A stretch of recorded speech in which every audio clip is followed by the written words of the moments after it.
dengan membayar tiket masuk Rp35.000, jadi harganya sangat murah. Itu sudah include tidak perlu bayar lagi toilet, tidak perlu lagi bayar lagi kalau mau mandi, gazebo juga gratis, daybed gratis, beanbag gratis. Kalau boleh dibilang standarnya pantai kita mungkin bisa menyamai Bali, gitu aja sih. Gitu. Dan memang yang kita angkat ini konsepnya 90% itu adalah nature, dari alam semua. Jadi semuanya hampir 90% dari bambu. Jadi nggak ada bangunan-bangunan yang ibaratnya dicor atau apa gitu. Halo Tribuners, jumpa lagi bersama dengan saya Kusnul Asyaifah dalam wawancara eksklusif di Tribun Lampung TV. Tribuners, tentunya hari ini saya kedatangan tamu yang sangat spesial dan saya tidak sendirian Tribuners. Karena di sini sudah hadir ya bersama dengan saya menjumpai kita semua di sini. Boleh kita sapa dulu, sudah hadir Kak Rio Motret. Halo, selamat datang. Terima kasih banyak Kak Rio sudah menyempatkan waktunya untuk bisa hadir di studio Tribun Lampung. Dan tentunya Tribuners, ada Kak Rio di sini, ada sesuatu juga yang mau kita kulik dan kita ngobrol-ngobrol bareng Kak Rio nih hari ini Tribuners ya. Dan untuk Tribuners, kita kenalan dulu mungkin ya dengan Kak Rio karena nama Kak Rio ini kan tentunya sudah tidak asing lagi nih. Apalagi mungkin Tribuners yang berkecimpung di dunia pemotretan gitu kan ya, karena Kak Rio ini merupakan salah satu pemotret atau fotografer profesional nih Tribuners ya, asal Indonesia. Dan mungkin boleh kenalan dulu kali Kak dengan Tribuners yang ada di rumah. Halo Tribuners, apa kabar? Saya Rio Motret. Saya terima kasih hari ini sudah bisa hadir di sini, di invite sama Tribun untuk membahas objek pariwisata baru yang aku buat di Lampung Selatan nanti. Betul banget. Nah, tentunya Kak Rio nggak mungkin dong jauh-jauh ke Lampung ini hanya untuk berlibur saja gitu kan ya. Apalagi di Tribuners ya, untuk Tribuners yang belum tahu kalau Kak Rio itu mempunyai suatu project pantai ya Kak ya, atau hiburan nih Tribuners ya, yang nanti sebentar lagi akan buka di Lampung. Nah, kira-kira mungkin udah pada tahu belum sih atau apa nih yang di-spill gitu kan ya. Ya betul banget, seperti yang Kak Rio bilang tadi, Kak Rio ini punya suatu project yaitu pantai nih Tribuners. Dan pantai ini yang tentunya akan kita bahas dengan Kak Rio. Dan mungkin untuk awal nih Kak, aku pengen tanya dulu deh mungkin dengan Kak Rio. Kenapa sih mungkin memilih projectnya ini pantai dan mengapa memilih Lampung? Oke, jadi ini sebenarnya perjalanannya lumayan panjang. Ceritanya awalnya itu adalah aku diminta untuk membantu membuat video konten pariwisata di Lampung. Waktu itu bekerjasama dengan Dinas Pariwisata Provinsi. Nah, di situ aku kayak ada buat mungkin sekitar 17 konten wisata dan keliling Lampung, hampir setengah Lampung sudah aku kelilingi. Dan pada saat itu aku melihat ada beberapa spot pantai di Lampung yang nggak kalah bagus dari Bali dan nggak kalah bagus dari pantai-pantai di pulau di lain-lainnya gitu ya. Akhirnya dari situ aku sempat ngebatin nih waktu itu kayak ih keren juga ya pantai di Lampung, dan sebenarnya harusnya ini bisa menjadi potensi wisata yang bagus nih buat Lampung gitu. Terus kemudian setelah udah selesai membuat konten bareng Dinas Pariwisata, akhirnya teman-teman aku yang dari Lampung ngajakin untuk bikin tempat wisata di Lampung gitu. Terus begitu aku tahu ternyata yang mau dibangun ini adalah pantai wisata, aku langsung excited banget. Jadi kita langsung survei lokasi, terus kita lihat wah ini potensinya bagus banget karena pasirnya putih banget, terus airnya bersih, jernih, biru dan bisa berenang, nggak ada karang, terus bukan pantai yang berbahaya gitu. Udah gitu ada lagi tebing dan pokoknya masih hijau banget gitu areanya. Jadi ya udah aku langsung yes. Langsung yes gitu ya. Dan kalau boleh tahu nih Kak, untuk lokasinya sendiri ini ada di mana sih untuk pantai Rio by the Beach ini? Kalau untuk lokasi sendiri kita di Kalianda, di Lampung Selatan, dan tepatnya itu di Desa Bulog. Nah kenapa nih lagi-lagi memilih mungkin daerahnya Kalianda gitu kan? Karena mungkin masih banyak ada beberapa potensi wilayah yang mempunyai pantai juga. Sebenarnya pantai di Lampung ini banyak sekali yang bagus Mbak. Cuman mungkin memang jodohnya itu untuk yang pertama ini kita ketemunya di Kalianda. Dan memang di Kalianda, Lampung Selatan ini memang terkenal dengan pantai yang sangat bersih, pasirnya yang putih dan halus gitu. Jadi buat aku memang seperti ini sepertinya jodoh ya gitu. Begitu ditawari mau bikin proyek pariwisata ini, oh kita langsung jatuh cinta gitu. Wow. Ya mungkin nanti ke depannya ada lagi pantai-pantai lain yang mungkin bisa kita kelola lagi. Betul, gitu. betul. Karena memang seperti yang Karyo bilang tadi ya Tribuners, bahwasanya di Lampung itu bukan hanya terkenal dengan potensi gajahnya aja gitu ya kayak, tapi kita juga punya salah satu pantai ataupun beberapa pantai lain yang pastinya itu seperti Karyo bilang tadi kayak di Kalianda. Memang itu Kalianda memang potensi dan juga banyak banget wisata pantai yang memang udah terkenal gitu kan ya. Ada beberapa gitu, bahkan banyak banget sih ya gitu. Dan mungkin itu menjadi salah satu Karyo dan teman-teman juga yang lain gitu ya untuk memilih Kalianda itu sebagai pantai pilihan gitu ya Kak ya. Dan kenapa memilih di lokasi itu Karyo? Apa yang menjadi pertimbangan gitu? Jadi memang lokasi ini menurut aku sangat spesial. Pantainya itu sangat panjang, jadi lebar pantai itu sekitar 800 meter. Kemudian yang saya lihat itu adalah karena pasirnya itu benar-benar bersih, jadi nggak kalah guys sama Bali. Wow. Itu yang benar-benar menurut aku keunggulan dari pantai kita itu. Kemudian ada juga tebing-tebing yang natural gitu yang memang nanti bisa dijadikan objek buat foto-foto. Karena kan dari kacamata fotografer kan aku langsung ngelihat oh ini pantainya fotogenik, terus bersih, terus nggak kalah nih sama Bali, udah. Apalagi mungkin seorang ownernya adalah fotografer ya jadi mungkin banyak banget spot-spot fotonya gitu ya. Karena memang itu aku lihat potensi untuk lokasi foto ini sangat besar di tempat ini. Jadi makanya aku juga sempat bilang ke teman-teman ya spill ke teman fotografer yang nanya, nanti pantai ini bisa buat photoshoot nggak? Bisa banget. Bisa banget ya. Dan gitu yang pastinya aku akan memberikan ruang untuk para fotografer berkreasi dengan tidak men-charge biaya lokasi. Wow. Gitu.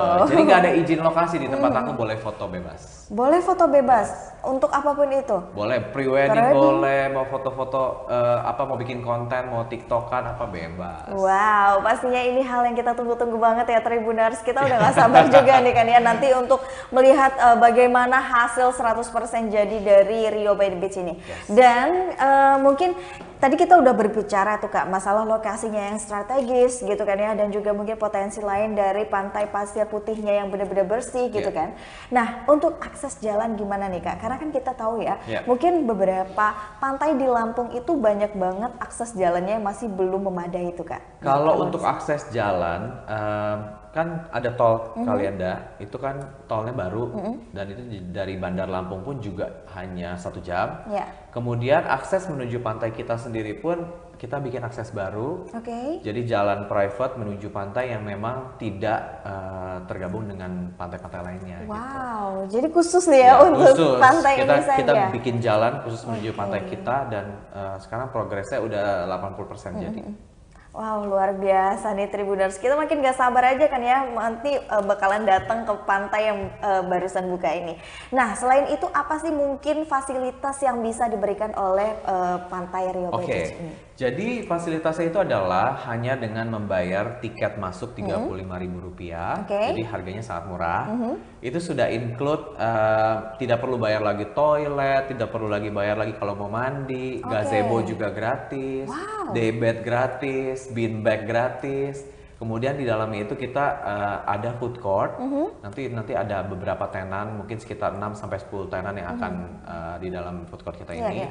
Ada kios-kios juga. Jadi nanti banyak experience yang bisa dilakukan di pantai kita, mulai dari ya olahraga, berenang, terus anak-anak juga bisa main pasir. Terus kalau yang demen santai-santai menikmati sunset, kita juga ada sunset. Jadi pantai kita itu view sunsetnya kelihatan banget. Gitu. Dan kita sediakan semua itu, daybed apa segala macam, gazebo gratis. Wow, ini menarik banget sih Karyo, karena kan kita tahu ya ada beberapa mungkin komenan-komenan Tribuners dan juga netizen tentang pantai. Salah satunya itu bukan hanya karena mungkin kalau untuk masalah masuknya gitu, tapi ada beberapa komplainan dari Tribuners yang bilang kalau masuk pantai di Lampung, ada beberapa pantai di Lampung yang masuk tapi masih bayar lagi tuh, kayak gazebo-nya masih bayar lagi tuh kan. Terus mungkin untuk beanbag yang Karyo bilang tadi kan, untuk mandi, bilas dan lain sebagainya, semua gratis. Tapi Tapi Tribuners untuk di Rio by the Beach ini dengan harga 35.000 aja Tribuners udah bisa menikmati semua fasilitas ya yang disediakan. Dan juga menariknya Tribuners karena di sini mereka menyediakan food court nanti ya. Ada food court, jadi banyak bisa merasakan experience berbagai macam makanan-makanan. Ada yang khas Lampung, ada juga yang internasional.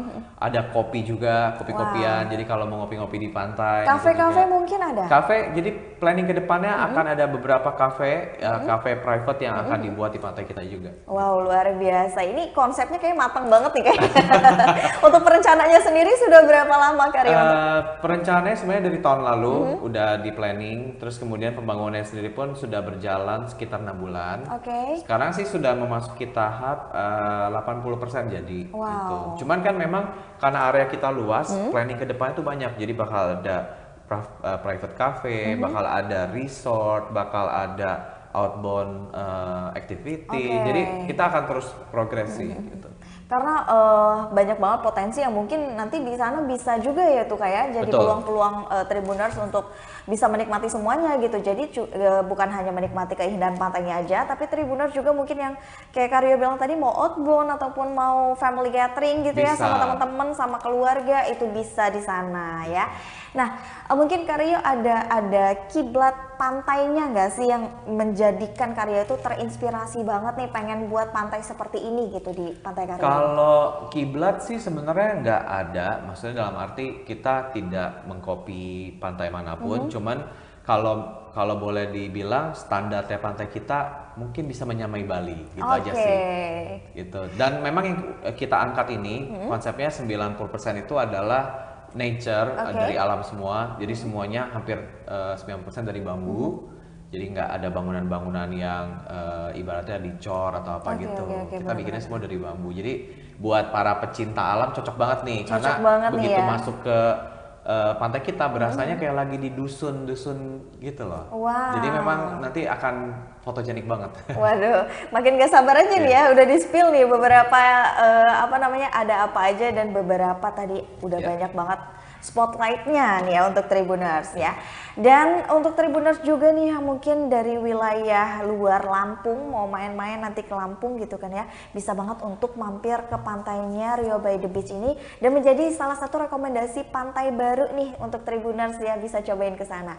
Dan selain fasilitas itu tadi nih Kak Rio, kenapa sih mungkin Tribuners di luar sana itu wajib banget untuk memilih dan datang ke pantai Rio ini? Karena di pantai kita ini nantinya juga akan ada banyak event-event. Jadi setiap minggunya itu kita akan ada event-event. Terus mungkin ada regular live music di pantai kita. Jadi kalau yang demen nyanyi-nyanyi di pantai bisa menikmati sunset sambil minum kelapa. Pokoknya feel-nya kalau di tempat kita itu healing banget lah. Healing banget gitu ya. Karena kan gak ada bangunan-bangunan yang gimana. Jadi semuanya tuh berasa kayak lagi di alam banget sambil nikmatin sunset. Terus nanti setiap minggunya reguler kita bakalan ada bikin event-event yang menarik yang mungkin menjadi daya tarik juga bagi pengunjung. Betul. Jadi memang benar-benar karena mengusung konsepnya back to nature tadi ya, gitu ya. Jadi memang konsep dari Rio by the Beach atau pantai ini sendiri itu benar-benar pengen healing gitu ya. Buat pengen healing, ketenangan gitu kan ya. Nah ini cocok banget nih mungkin Tribuners ya untuk jadi list rekomendasi pantai kalau Tribuners udah weekend nanti ya Kak Rio ya.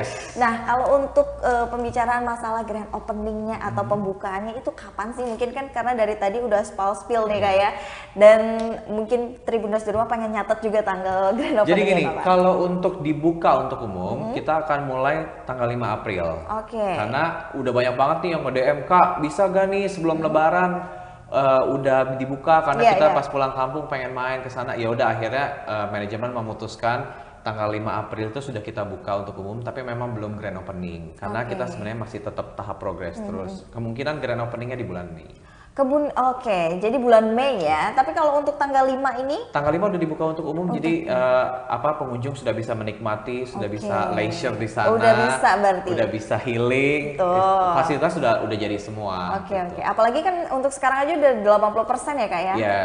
Udah 80% tuh Tribuners. Jadi untuk Tribuners mungkin yang pengen banget healing dan juga nyobain pantai terbaru ya, ini bisa banget nih dicatat tanggalnya 5 April nanti udah boleh tuh ke sana. Jangan lupa untuk ajak ajak semua keluarganya ya Karyo, dan Betul. juga untuk teman-temannya yang lain gitu kan ya. Apalagi kan ini salah satu pantai yang mengusung konsep back to nature, jadi semua itu serba natural, serba alam gitu ya Tribuners ya.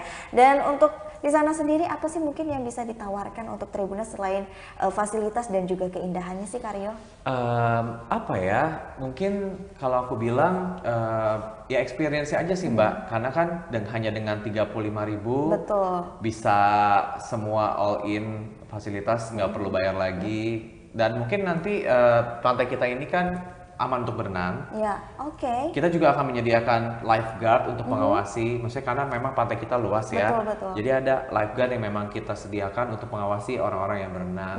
Cuman kalau untuk mau main-main air, mau main-main pasir itu aman banget. Aman banget ya, oke. Berarti ini aman juga untuk berenang. Berenang aman, Oke. aman. Karena nggak ada karang sama sekali di tempat kita. Karena kan kita tahu ya Tribuners, untuk suatu pantai itu bisa dikategorikan bisa layak berenang untuk pasti udah cek ombak dulu untuk dari ketinggian ataupun ketegangan ombaknya seperti apa, dan mungkin di pantai ini tuh Karyo udah bilang tadi ini aman, tapi kembali lagi ya Tribuners, kalau memang mau berenang harapannya hati-hati dan juga harus pakai apa ya fasilitas dan juga mungkin pelampung yang lain-lain tuh ya Tribuners. Nah selain itu nih Karyo, mungkin apa sih harapan kedepannya untuk Rio by the Beach ini dan untuk pantai-pantai yang ada di Lampung? Harapan kedepannya ya semoga pariwisata Lampung, terutama Lampung Selatan akan semakin maju, dan juga banyak investor-investor yang tertarik setelah mungkin setelah melihat pantai Rio by the Beach ini. Banyak investor di luar dari Lampung yang akan masuk ke sini, dan juga sebenarnya semakin rame banyak yang membuka tempat wisata di Lampung Selatan ini kan akan menjadi daya tarik yang nantinya ke depannya siapa tahu bisa jadi seperti Bali. Betul. Banyak wisatawan mancanegara yang akan datang gitu. Makanya aku juga berusaha untuk terus memviralkan Rio by the Beach ini nggak cuma di Lampung, tapi kalau bisa se-Indonesia tahu. Mudah-mudahan ya nanti ada banyak wisatawan di luar Lampung dan Palembang yang akan datang ke sini, bisa juga dari Jakarta, bisa juga dari mana-mana gitu. Wow, luar biasa. Karena yang seperti kita tahu, kita bahas di awal tadi ya Tribuners, bahwasanya Lampung itu bukan hanya terkenal dengan wisata alamnya aja gitu kan ya, tapi kan pantai ini menjadi salah satu daya tarik nih untuk wisatawan bisa mampir ke Lampung, apalagi untuk pantai-pantai yang kalau untuk di daerah Krui ini Kak. Kalau daerah Krui kan mungkin wisatawan mancanegara itu udah pada surfing gitu kan ya, udah pada familiar banget ya dengan Krui gitu kan ya. Tapi kan untuk wilayah dari yang pantai selatan ini, khususnya untuk Kalianda nih, kita boleh mempromosikan lebih lagi ya, karena untuk memperkenalkan bahwasanya ada loh pantai-pantai di wilayah selatan khususnya Kalianda ini yang gak kalah cantik dan juga bisa menjadi potensi wisatawan untuk bisa datang loh ke Lampung. Dan juga sekaligus memperkenalkan Lampung. Dan juga tentunya kita terima kasih banget loh dengan Karyo, karena Karyo tapi sebelumnya ada keluarga orang Lampung kah? Aku enggak sih, aku bukan orang Lampung. Benar-benar bukan ya Kak ya? Benar-benar bukan orang Lampung, tapi memang aku jatuh cinta banget sama alamnya Lampung. Wow, aku sebagai orang Lampung asli ini merasa tersanjung sekali loh, Karyo sudah membantu Provinsi Lampung untuk bisa terus dikembangkan dan juga terus memperkenalkan dengan seluruh masyarakat yang ada di Indonesia ya. Jadi nggak hanya masyarakat Lampung aja nih nanti. Dan mudah-mudahan harapannya untuk Rio by the Beach ini kedepannya bakalan terus bisa menggait wisatawan terkenal sampai dengan seluruh Indonesia, sampai dengan mancanegara mungkin ya Tribuners ya. Oke, terima kasih banyak Karyo juga ya sudah menyempatkan waktunya di sela-sela kesibukan mampir ke studio Tribun Lampung, dan selamat menikmati mungkin hiburan dan juga liburannya di Lampung ini Karyo. Dan saya juga mengucapkan terima kasih banyak untuk Tribuners yang selalu menyaksikan tayangan podcast di Tribun Lampung TV. Masih bersama dengan saya Kusnul Syaifah, hari ini pamit undur diri. Terima kasih dan sampai jumpa. Akses masuk Pantai Arang ditutup, pemilik minta tolong Pemda mediasi. Akses masuk ke Pantai Arang yang berada di Teluk Nipah, Desa Merak Belantung, Kecamatan Kalianda, Lampung Selatan ditutup. Pemilik Pantai Arang yang berada di Teluk Nipah meminta tolong kepada pemerintah Lampung Selatan agar bisa mediasi dengan Pantai Marina. Heri, pemilik Pantai Arang, menceritakan kronologi penutupan jalan pantai tersebut. Awalnya kita diminta penutupan akses ke Pantai Arang oleh Pantai Marina. Kita diminta kepala desa sudah bermusyawarah sampai akhirnya di tanggal 9 Maret itu kami dikirimkan surat penutupan akses jalan. Karena tanggal 10 kita masih menerima tamu karena sudah reservasi, kita masukinlah beberapa tamu. Itu pun kita nggak boleh pakai jalan ini, kita muterlah pakai jalan lain, kata Heri, Selasa, tanggal 26 Maret tahun 2024. Sampai akhirnya pada tanggal 15 Maret tahun 2024 akses jalan menuju pantai ditutup. Bunyi surat yang diberikan dari Pantai Marina tidak boleh masuk akses orang Pantai Arang atau tamu masuk ke Pantai Arang. Seperti bahan material harusnya boleh masuk ini tidak boleh, buat usaha juga tidak bisa. Akhirnya cekcok pada tanggal 15 Maret tahun 2024 itu mulailah akses jalan kami ditutup dengan cara dibangun beberapa tembok, ujarnya. Dia pun menyebut pemerintah desa melalui Kades telah menjembatani mereka untuk bermediasi. Namun, kata Heri, apa yang menjadi isi dari surat perjanjian tersebut memberatkan pihaknya. Sehingga dia pun belum bersedia menandatangani surat perjanjian tersebut. Salah satu isi perjanjiannya kami dilarang membawa tamu atau ada mobil tamu. Karena kendaraan kami dicatat, dan cuma boleh 2 kendaraan. Kalau ada kendaraan lain tidak boleh masuk, walaupun itu tamu keluarga, bukan pengunjung, katanya. Ia pun meminta tolong kepada pemerintah agar dapat membantu menyelesaikan masalah. Kami berharap akses jalan kami dibukakan, itu saja, ucapnya.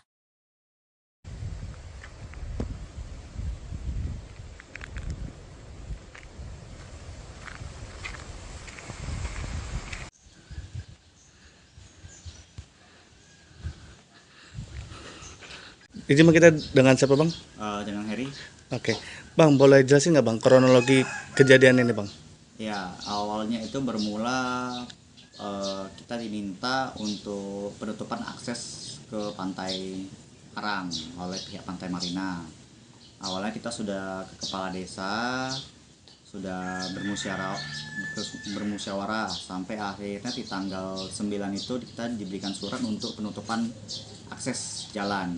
Nah, karena kita ada tamu yang sudah reservasi, jadi mau nggak mau kita tanggal 10 masih masukin lah beberapa tamu. Itu pun nggak bisa, harus putar jalan kita. Sampai akhirnya di tanggal 11 itu kita sudah tutup. 11, 12, 13, 14, 15 sudah tutup. Di tanggal 15 karena bunyi surat yang diberitahukan oleh pihak Pantai Marina itu tidak boleh untuk akses Pantai Arang atau tamu Arang, ya kita kayak seperti beli material kan harusnya kan boleh gitu, tapi sama mereka kita tidak boleh, katanya ini untuk usaha juga ini segala macam. Akhirnya kita cek di tanggal 15 itu mulailah di Batu Pak, seperti itu. Nah jenis penutupan itu seperti apa nih bang? Itu posisi gerbang kita ditutup ya, untuk akses motor bisa, tapi kan kita punya mobil ya Pak ya, jadi nggak bisa lewat jadinya. Ada juga bisa lewat sebelah sana, tapi itu pun kita harus izin dulu, dan kalau posisi hujan mobil mater di sana Pak. Itu mulai dari kapan ditutupnya begitu? Di betonnya itu tanggal 15. Untuk alasannya sendiri kenapa di beton? Karena nggak boleh untuk usaha. Untuk usaha ini resto kita nggak boleh. Sejauh ini upaya dari kita udah seperti apa nih Pak? Kita sudah lapor ke kepala desa juga sudah menanggapinya semua, sudah membantu kita persuasi lah. Cuma memang dari kepala desa dan Pak Camat juga kemarin yang sebelum camat diganti ya, itu juga udah bantu kita. Cuma sampai sekarang ya itu tadi masih aja di portal gitu loh. Betul. Nah harapan kita seperti apa nih Pak? Ya kalau bisa segera dibuka lah itu. Karena kan ini kan akses warga, kan kita juga udah menjamin lah. Kita nggak akan pakai akses itu untuk usaha lagi atau bentuk apapun gitu. Tapi masih juga ya ditutup juga gitu loh. Nah sejauh ini kalau dari pihak pemerintah ataupun desa udah seperti apa nih Pak? Udah ada memfasilitasi atau menjembatani kita? Sudah menjembatani, cuman itu tadi hasilnya masih sama. Kita sudah disuruh buat pernyataan bahwa menjamin tidak akan melewati jalan itu untuk usaha, juga sampai sekarang juga nggak dibuka. Terus kita juga dikasih surat Ya menurut orang tua saya itu surat sih memberatkan, karena di situ berbunyi ada beberapa pasal yang kita hanya boleh daftarin hanya mobil Kendaraannya, yang terdaftar 2 biji. Kalau saya sudah daftar 2 biji, ada mobil lain, entah Tamu lah kita biasanya, bisa, ya, tamu saya datang itu nggak bisa masuk gitu. Kalau saya langgar kan istilahnya saya melanggar aturan lah. Kalau pembahasannya itu hanya sebuah ini juga sebenarnya juga gimana ya? Karena kan ini kan dibuat perjanjian, kita sama-sama menjaga gitu loh. Jangan sampai perjanjian ini ada, oh ini bisa seperti ini, nggak apa-apa, ini nggak apa-apa ya. Kita ikutin aja permintaan dari pihak sana, tapi tolong istilahnya Tidak memberatkan ya. Iya, tidak memberatkan juga lah. Kalau memang larangannya untuk usaha ya untuk usaha aja. Jangan kita mau beli barang pun harus izin lagi gitu loh. Karena kan kita kan nih kayak saya lagi bangun rumah, kan jadinya terganggu jadinya gitu. Oke. Ada beberapa pasal yang agak berat lah gitu.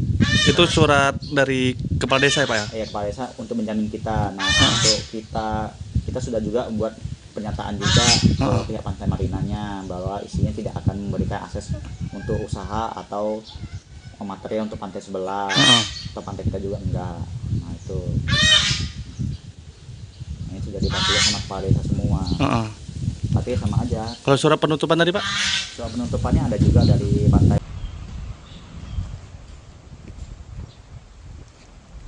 Ini rumah kita udah, untuk rumah itu jalan masuknya, terus ini ke rumah.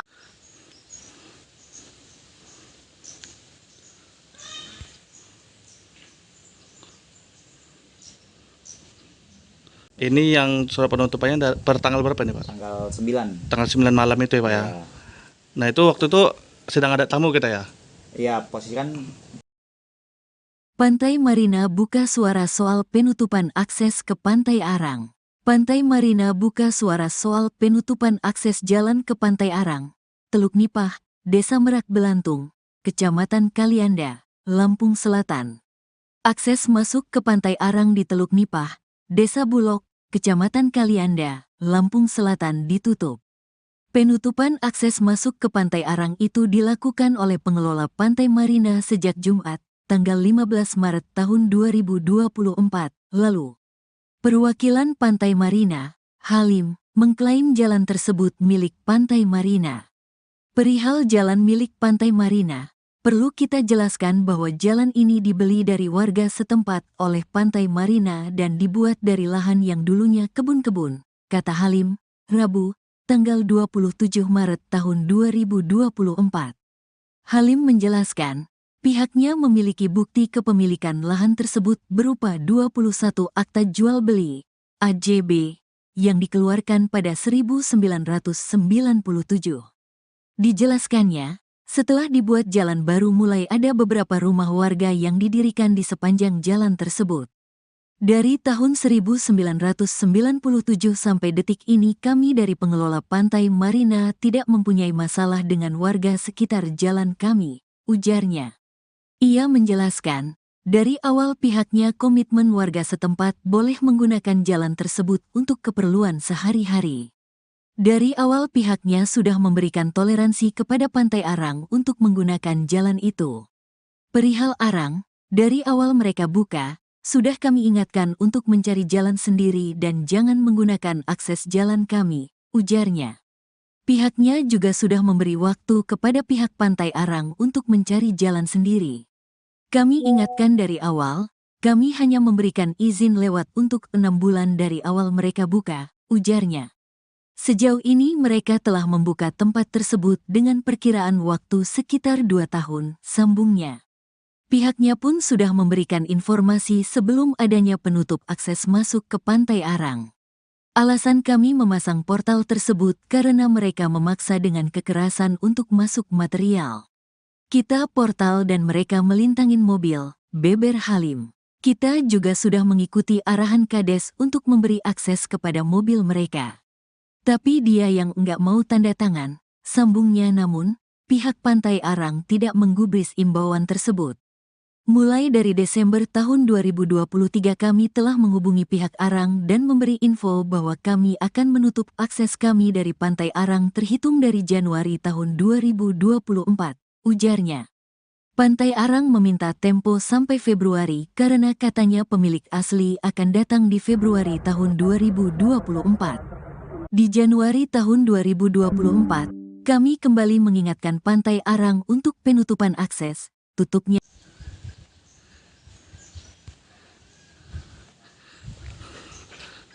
Saya ngomongin langsung sini sama bosnya.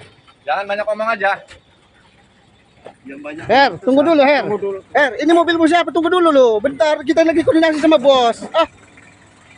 Kamu orang yang malaman. Tunggu dulu sini. Iya. Itu loh. Oh iya, silakan masuk aja, Pak. Iya. Tunggu dulu sini loh, jangan mancing-mancing. Ini kan material, bukan tamu. Kemarin di permasalahan tamu, Bang. Ya kan? Itu panggilannya ya, tukang kalau Di Marina kan banyak ada kamu kan. Nggak boleh juga dong usaha mereka jalan. Tamunya kan? Kan dia lagi hujan. Yang ini mulai masuk kan ya? Itu ini masuk Marina dilarang juga dong usul, Bang. Wah, dia ada usul. Seperti kerja kita kerja. Iya, nah sesuai dengan peraturan bos. Kan itu larang ya. Seharusnya pihak dia hubungi dulu, masa. Masa harus masuk pihak? Nggak bisa, udah masuk aja nggak apa-apa. Panggil udah suruh masuk aja, masuk.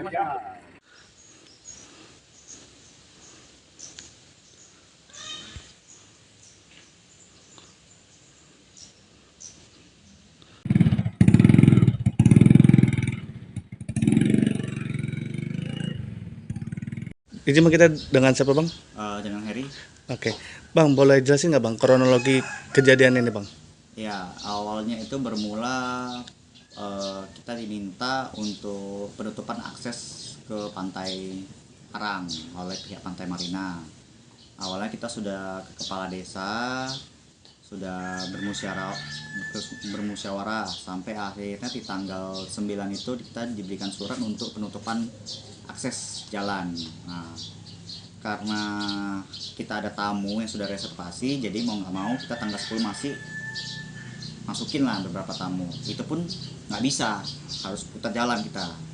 Sampai akhirnya di tanggal 11 itu kita sudah tutup. 11, 12, 13, 14, 15 sudah tutup. Di tanggal 15 karena bunyi surat yang diberitahukan oleh pihak Pantai Marina itu tidak boleh untuk akses Pantai Arang atau tamu Arang, ya kita kayak seperti beli material kan harusnya kan boleh gitu, tapi sama mereka kita tidak boleh, katanya ini untuk usaha juga ini segala macam. Akhirnya kita cek di tanggal 15 itu mulailah di batu, Pak, seperti itu. Nah, jenis penutupan itu seperti apa nih, Bang? Itu posisi gerbang kita ditutup ya, untuk akses motor bisa, tapi kan kita punya mobil ya, Pak ya, jadi nggak bisa lewat jadinya. Ada juga bisa lewat sebelah sana, tapi itu pun kita harus izin dulu. Dan kalau posisi hujan, mobil mater di sana, Pak. Itu mulai dari kapan ditutupnya begitu? Di betonnya itu tanggal 15. Untuk alasannya sendiri, kenapa di beton? Karena nggak boleh untuk usaha. Untuk usaha ini resto kita nggak boleh. Sejauh ini upaya dari kita udah seperti apa nih, Pak?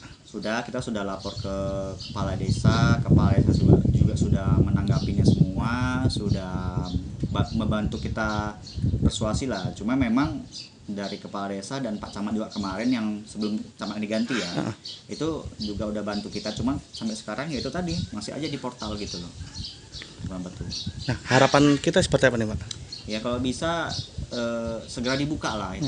Karena kan ini kan akses warga, kan kita juga udah menjamin lah. Kita nggak akan pakai akses itu untuk usaha lagi atau bentuk apapun gitu. Tapi masih juga ya ditutup juga gitu loh.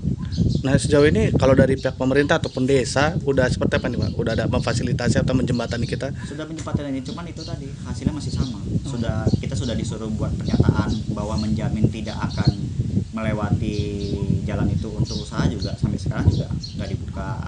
Terus kita juga dikasih surat, ya menurut orang tua saya itu surat sih memberatkan, karena di situ berbunyi ada beberapa pasal yang kita hanya boleh daftarin hanya mobil kendaraannya yang terdaftar 2 biji. Kalau saya sudah daftar 2 biji, ada mobil lain Entah Tamu lah kita saya, bisa, ya, tamu saya datang itu nggak bisa masuk gitu.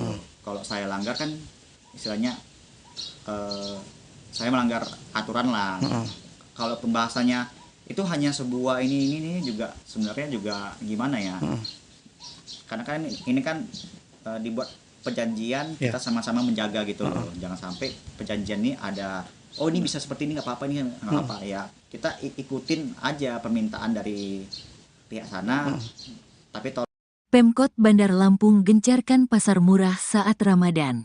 Pemkot Bandar Lampung menggencarkan pasar murah saat Ramadan untuk menekan laju inflasi. Kali ini, Pemkot Bandar Lampung menggelar pasar murah gelombang kedua serentak di 20 kecamatan se-Bandar Lampung. Kepala Dinas Perdagangan Pemkot Bandar Lampung Wilson Faisal menuturkan, pasar murah yang digelar pihaknya merupakan program Wali Kota Bandar Lampung yang rutin dikakukan. Kita gelar pasar murah untuk gelombang kedua, dalam rangka membantu masyarakat di dalam memenuhi kebutuhan di mana setiap mendekati Hari Raya harga bahan pokok itu naik, kata Wilson, Rabu, tanggal 27 Maret tahun 2024. Dan mudah-mudahan ini dapat menekan inflasi, terangnya. Ia menyebut, inflasi di Bandar Lampung paling rendah se-Provinsi Lampung. Yang pasti hari Senin kemarin kita sudah mengikuti rapat inflasi secara nasional dan kota Bandar Lampung masih di bawah rata-rata nasional bahkan paling rendah di Provinsi Lampung, jelasnya. Yang jelas inflasi kita di bawah 3%, tegasnya. Wilson juga menerangkan, pasar murah Pemkot Bandar Lampung ini akan kembali digelar tanggal 4 April mendatang. Gelombang ketiga atau yang terakhir akan digelar tanggal 4 April menjelang Idul Fitri, bebernya. Ia juga menyebut, harga dan jumlah komoditi yang dijual di pasar murah selalu sama dari gelombang 1 hingga 3. Semua sama, dan harapan kita ini dapat membantu masyarakat, pungkasnya. Sementara, pantauan Tribun Lampung di Pasar Murah Sukajawa, Bandar Lampung, terlihat ratusan warga tertib mengantre membeli sejumlah komoditi. Salah satu warga, Umi mengatakan, adanya pasar murah membantu dirinya, terlebih menjelang Idul Fitri. Alhamdulillah terbantu, karena harganya lebih murah kalau di pasar murah. Harapannya semoga sering-sering digelar pasar murah, pungkasnya.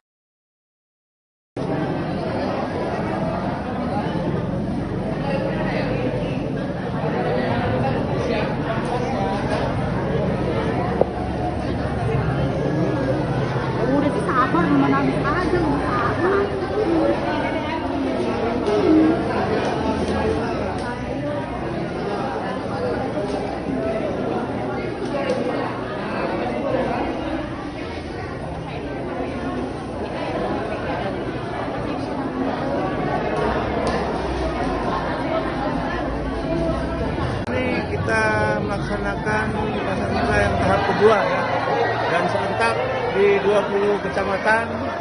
Insya Allah cuaca juga mendukung dan masyarakat kita terlihat antusias, dan kami berharap ini adalah program Ibu Wali Kota Bandar Lampung dalam rangka membantu masyarakat di dalam memenuhi kebutuhan, di mana setiap mendekati hari raya seluruh kebutuhan bahan pokok itu mengalami kenaikan.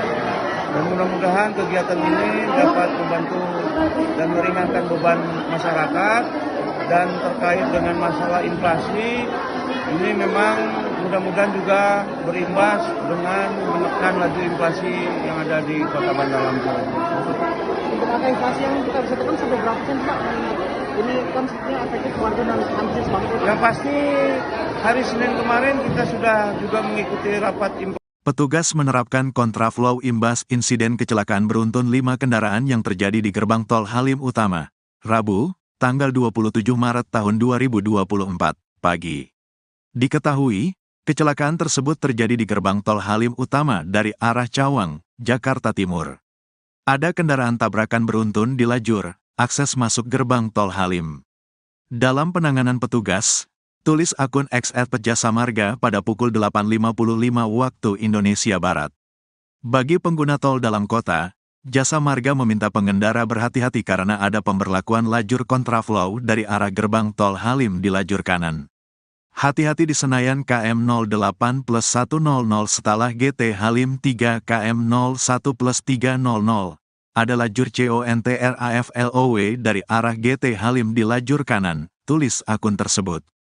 Adapun kecelakaan tersebut terjadi di gardu 2, 3, dan 4. Setidaknya ada 5 kendaraan yang terlibat dalam kecelakaan itu. Posisi kecelakaannya di gerbang tolnya. Ada di gardu 2,3 dan 4. Terpisah-pisah, ujar petugas call center Jasa Marga bernama Rizky seperti dilansir kompas.com. Dari video amatir yang beredar, kendaraan yang terlibat kecelakaan berupa mobil dan truk. Ini airbag aja sampai pecah. 1, 2, 3 ada berapa mobil ini? Ujar seseorang yang merekam dari mobil lainnya. Oh itu baru keluar, orang dari mobil, tangannya kayaknya patah tuh, ucap dia lagi. Keadaan gerbang tol pasca kecelakaan cukup kacau dan tak bisa digunakan untuk sementara waktu. Untuk kendaraannya saling bertubrukan, ujar dia. Belum diketahui pasti penyebab kecelakaan tersebut. Belum diketahui pula soal korban jiwa. Saat ini petugas polisi dan Jasa Marga sudah berada di lokasi dan melakukan penanganan pertama. Katakan.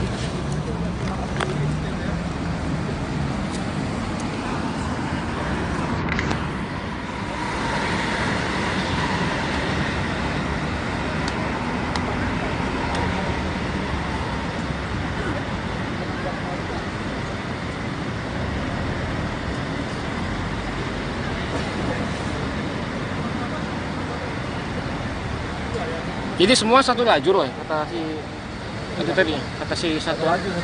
Oh. Ini siapa nih?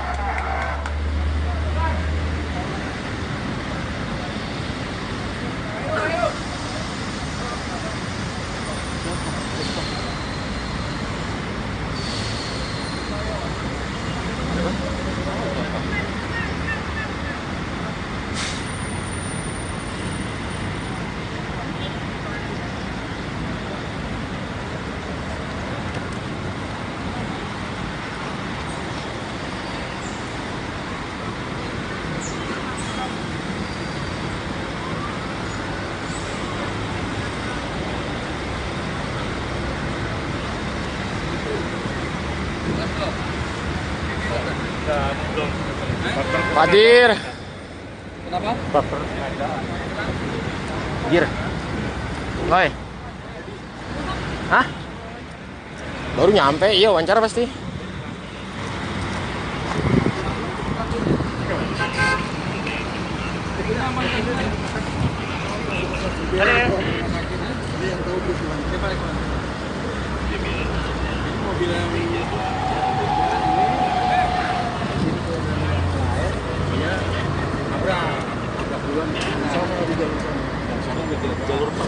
Dia ini sudah yang 3. Tapi dia udah 3 dulu di pangkalnya. Sana. Kabur ditanya nih. Kabur kejar. Ada expander juga sama expander. Ada expander juga. Nah ini nih, ini dia nampakin juga nih. Oh dikejar ini. Ini nggak bisa ini nih. Masuk di lajur 2. Kencang dia nabrak mobil yang putih ini, makanya dia terbalik, nyebrang nih mobil yang ini, ya dia terbalik posisi ini kan, posisi ini terus nabrak, nah ini kan di depan, ini depannya yang itu dan, jadi ini nabrak itu, nah depannya yang Isuzu ini sama mobil box, ada satu mobil box, tapi udah bisa jalan dia maju sampai ke depan. Nah setelah nabrak ini terbalik nih ke sini. Yang mana ini? Truk ini masuk ke lajur 4 ya. Ini roboh tadi? Iya roboh tadi, posisi roboh. Dia masuk ke lajur 4. Nah ini yang di sini terbang nih lewat ini nih. Yang mana? Ini Isuzu terbang? Iya Isuzu terbang. Terbang dia jalan juga? Enggak. Oh dihajar ini? Oh dihajar ini terbang? Lewat kecepatan tinggi? Kencang banget. Oh iya udah. Terus ini ada lagi Yaris di sana. Nah, imbasnya Yaris Yaris di depannya. Berarti ini oh Yaris itu di depannya. Oh, kedorong. Oh, dari sini. Ya, lanjut ini kedorong ke ini. ya.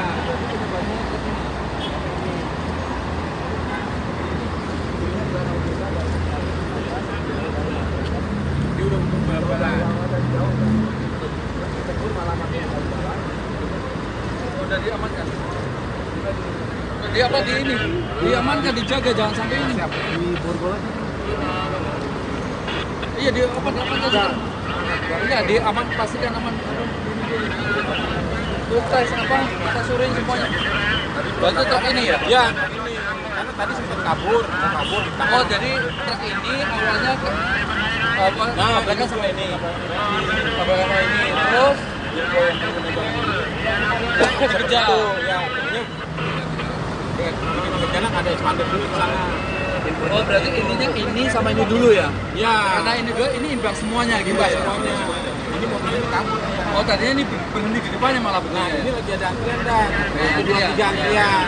Ini di sini. Oh ini di sini juga didorong. Didorong. Ya, didorong sampai dia ada kejadian Pairu. Diamankan. Dipastikan. Dikasih Baru siapa ya? Asep. mau kabur.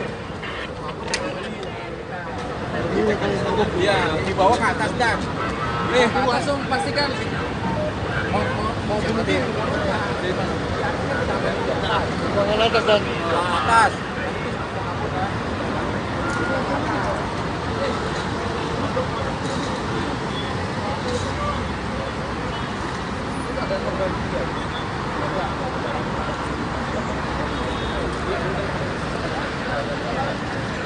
Airbagnya nyala semua nih? Enggak. Ini nyala. Ini kan stop aja.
Siapa?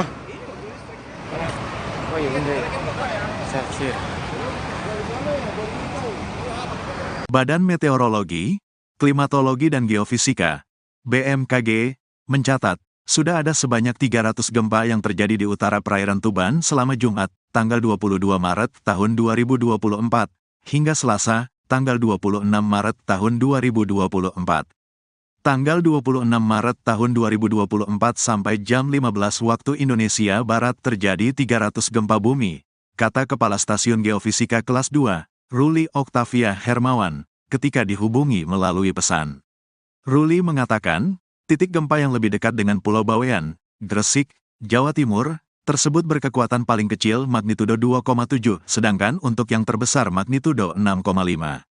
Ruli merinci, gempa kekuatan magnitudo 2,0 lebih terjadi 118 kali, lalu gempa magnitudo 3,0 lebih terjadi 147 kali, di atas magnitudo 4,0 terjadi 20 kali, dan gempa magnitudo 5,0 sampai 6,0 terjadi 3 kali. Sedangkan gempa berkekuatan di atas magnitudo 6,0, magnitudo 6,5, terjadi 1 kali, jelasnya. Lebih lanjut, kata Ruli, gempa yang berpusat di laut kedalaman kilometer dan 6 km itu dirasakan di Tuban dalam skala intensitas 4-5 Modified Mercalli Intensity, MMI, dan Bawean intensitas 3-4 MMI. Sedangkan, di Jepara, Lamongan, Bojonegoro, Surabaya, Kudus, Pekalongan, Nganjuk, Pacitan, Tulungagung, Sidoarjo, Madiun, Pasuruan, Malang, Semarang, dan Yogyakarta terasa dalam skala 2-3 MMI. Diberitakan sebelumnya, Badan Penanggulangan Bencana Daerah, BPBD, Jawa Timur mengungkapkan, ada 2 warga yang mengalami luka akibat gempa beruntun yang terjadi di Tuban, Jawa Timur, Jumat, tanggal 22 Maret tahun 2024. Salah satu korban adalah warga Desa Tambak, Kecamatan Tambak, Pulau Bawean, Kabupaten Gresik bernama Hasiah. Perempuan berusia 71 tahun itu mengalami luka di bagian kepala karena tertimpa reruntuhan genting. Kedua, Mohayaro, 28, warga Kelurahan Tanah Kali Kedinding, Kecamatan Kenjeran, Kota Surabaya. Dia mengalami luka di bagian kaki karena tertimpa material bangunan. Kedua korban ditangani BPBD daerah setempat, kata Kepala Pelaksana BPBD Jatim Gatot Subroto dikonfirmasi Jumat, tanggal 22 Maret tahun 2024, sore. Badan Meteorologi, Klimatologi, dan Geofisika masih mencatat adanya gempa susulan di wilayah Tuban, Jawa Timur. Menurut data, sudah ada sebanyak 300 gempa yang terjadi di utara perairan Tuban selama Jumat, 22 Maret 2024 hingga Selasa, 26 Maret. Hal ini disampaikan oleh Kepala Stasiun Geofisika Kelas 2, Ruli Oktavia Hermawan. Ruli mengatakan titik gempa yang lebih dekat dengan Pulau Bawean, Gresik tersebut berkekuatan paling kecil magnitudo 2,7, sedangkan untuk yang terbesar magnitudo 6,5. Rinciannya ialah gempa kekuatan magnitudo 2,0 lebih terjadi sebanyak 118 kali. Kemudian gempa magnitudo 3,0 lebih terjadi 147 kali. Selanjutnya di atas magnitudo 4,0 terjadi 20 kali. Dan gempa magnitudo 5,0 sampai 6,0 terjadi 3 kali. Sementara magnitudo 6,5 terjadi 1 kali. Dijelaskannya gempa yang berpusat di laut itu dirasakan di Tuban dalam skala intensitas 4 hingga 5 MMI dan bawean intensitas 3 hingga 4 MMI. Untuk sementara warga memilih tetap tinggal di tenda darurat. Asalnya, warga khawatir terjadi gempa susulan yang lebih besar. Meski tinggal di tenda darurat, kebutuhan pokok dipastikan mencukupi. Wilayah Tuban, Jawa Timur kembali diguncang gempa bumi hari ini, Senin 25 Maret 2024. Badan Meteorologi, Klimatologi, dan Geofisika mencatat gempa tersebut berkekuatan magnitudo 3,7. Menurut rilis BMKG, gempa terjadi sekira pukul 11.05 waktu Indonesia Barat dan berpusat di laut. Pusat gempa Jatim kali ini berada di 104 km timur laut Tuban, Jawa Timur. Koordinat titik gempa berada di 6.05 lintang selatan dan 112.44 bujur timur. Kedalaman pusat gempa berada di kedalaman 10 km. Belum dirinci apakah ada dampak dari gempa bumi kali ini. Namun, warga dihimbau waspada jika terjadi gempa bumi. Sebelumnya, Tuban juga diguncang gempa berulang kali pada Jumat 22 Maret 2024. Pakar Geologi ITS Surabaya, Amin Widodo menyebutkan, gempa yang mengguncang perairan Tuban ini merupakan peristiwa yang jarang terjadi. Amin menyebut, gempa Tuban tersebut dipicu sesar aktif yang ada di Laut Jawa. Sedangkan kedalamannya yang hanya berada di 10 km membuat guncangan meluas. Padahal menurutnya gempa sering terjadi di kedalaman sekitar 300 km. Oleh karena itu, Amin menyebut bahwa gempa di Tuban ini merupakan peristiwa yang jarang terjadi. Pergeseran dan tekanan dari dua permukaan di Laut Jawa itu menimbulkan getaran dengan skala MMI 3 hingga 4. Semakin kuat skala intensitasnya, dampak yang dirasakan akan semakin berbahaya.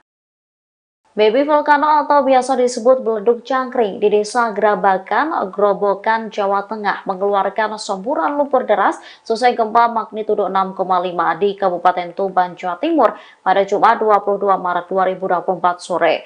Ketua Komite Shifting Energy dan EBTKE, pengurus Pusat Ikatan Ahli Geologi Indonesia, Handoko Teguh Wibowo memberikan penjelasan soal munculnya semburan lumpur tersebut. Handoko saat dikonfirmasi pada Senin 25 Maret memberikan jawaban. Ia menyebut muntahan lumpur pasca gempa adalah hal yang lazim terjadi di beberapa gunung lumpur. Bahkan beberapa peristiwa alam serupa juga muncul di rekahan tanah. Tidak hanya lumpur, bahkan peningkatan debit air yang keluar juga sering dijumpai pasca gempa. Peristiwa ini terjadi karena adanya tekanan yang berlebihan. Hal ini disebabkan rambatan gelombang gempa yang terjadi di bawah kawah Mut Vulcano. Efek gempa yang mengguncang dasar kawah Mut Vulcano menyebabkan lepasnya tekanan dari bawah menuju atas. Tekanan muncul melalui celah berupa kawah yang diikuti air dan lumpur dalam volume yang banyak. Ketika ada gempa berkekuatan besar terjadi, fenomena semburan lumpur cair dari gunung lumpur dimungkinkan muncul lagi. Handoko menyebut kandungan belerang di Beleduk Kubu dan Baby Volcano tercatat tak berbahaya. Namun yang perlu diwaspadai yakni material erupsi yang keluar dengan debit tinggi yang berujung menggenangi persawahan atau bahkan permukiman.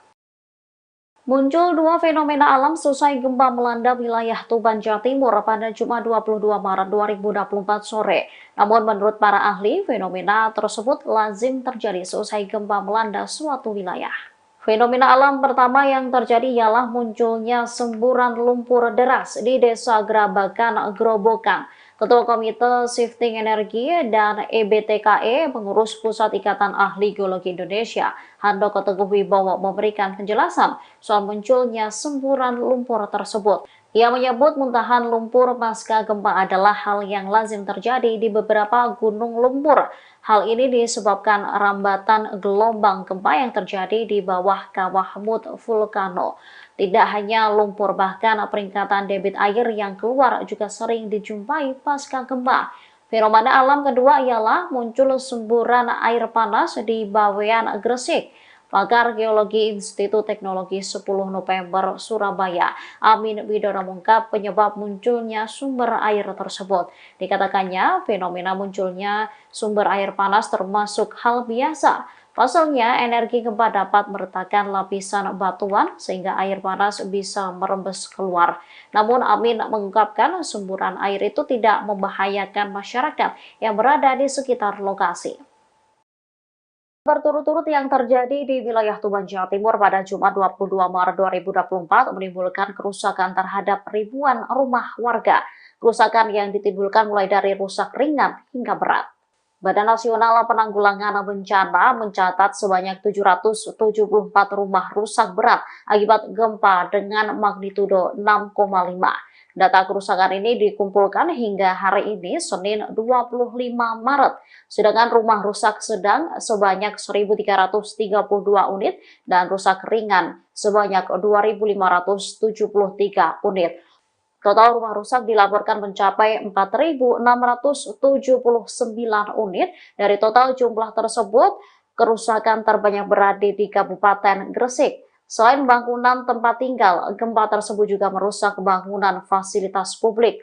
Tempat ibadah yang rusak mencapai 183 unit, sekolah 91 unit, kantor 24 unit, dan rumah sakit 5 unit. Saat ini sebanyak 33.535 warga mulai dari anak-anak hingga lansia tengah mengungsi. Diketahui gempa bumi dengan 6,0 magnitudo tercatat mengguncang wilayah Jatim pada Jumat 22 Maret pukul 11.22 waktu Indonesia Barat. Pusat gempa berada di laut 132 km timur laut Tuban dengan kedalaman 10 km. Pakar geologi ITS Surabaya, Amin Widodo menyebutkan, gempa yang mengguncang perairan Tuban ini merupakan peristiwa yang jarang terjadi. Amin menyebut gempa Tuban tersebut dipicu sesar aktif yang ada di Laut Jawa. Gempa di Tuban beberapa kali terjadi pada hari ini, Jumat 22 Maret 2024. Total sampai sekira pukul 15.57 waktu Indonesia Barat, saudara, terjadi sekitar 15 kali gempa susulan yang paling besar berkekuatan magnitudo 6,0 dan 6,6. Kepala Pusat Gempa Bumi dan Tsunami BMKG yakni Daryono mengatakan penyebab gempa tersebut di Tuban hari ini merupakan jenis gempa bumi dangkal akibat aktivitas sesar aktif di Laut Jawa. Daryono juga mengungkapkan gempa ini tidak berpotensi tsunami. Kepala BMKG Stasiun Meteorologi Tuban, Zen Irianti, juga mengatakan bahwa selama 90 menit setelah gempa atau sekira pukul 12.44 waktu Indonesia Barat, yang dimana ini merupakan gempa 6,0 tadi, saudara, tercatat ada 7 kali gempa susulan yang terjadi di titik serupa. Ia juga menambahkan efek gempa di Tuban ini terasa di 3 provinsi, mulai dari Jawa Timur, Jawa Tengah, hingga Yogyakarta. Adapun wilayah yang paling merasakan gempa